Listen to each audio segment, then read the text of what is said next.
welcome Tai as he makes a few remarks. Well, thank you so very much, Lucy.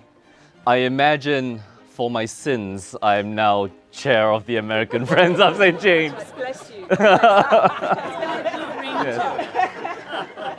Let me start by saying thank you to so many of you who have come from so far away and from friends from such a long, long time ago. It means so much to Cole and I that you are here to support a cause that means so much to the two of us.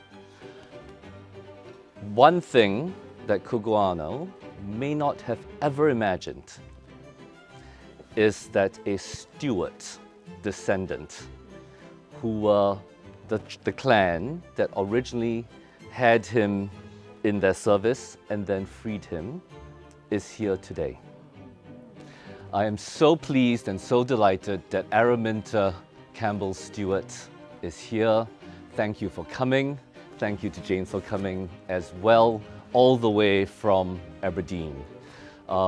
During the session earlier, we heard one of our audience members saying part of justice is recognizing the past and the truth of the past so that we can reckon with it and move forward into the future. My colleague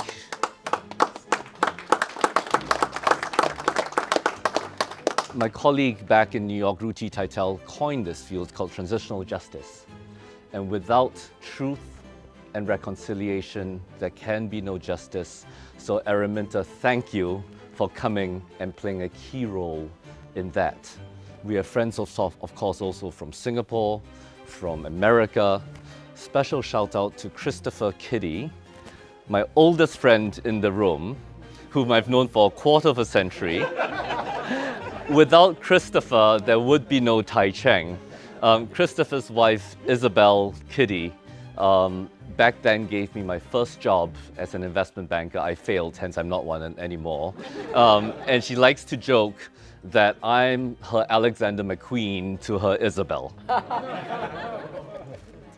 But let me, for those of you who weren't with us earlier this morning, let me repeat some of those remarks because I think, for me anyway, they're heartfelt and I'd like to share them with you. Let me start by saying, I am not Christian.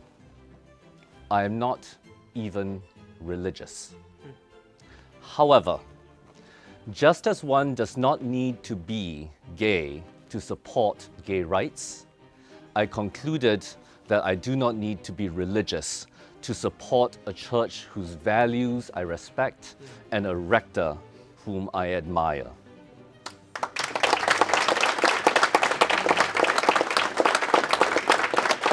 And because Lucy is far too modest to talk about her church and herself, let me tell you about how this battle axe of a lady got me to admire her. I'm a litigator of the harder sort. It is difficult to break me.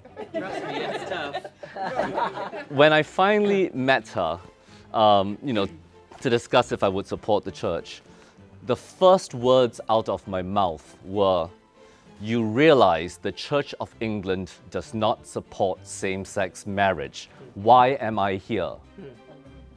Her answer, to my surprise, was, "Well, Tai, I don't control doctrine. However, we go all the way to the edge to what we can do.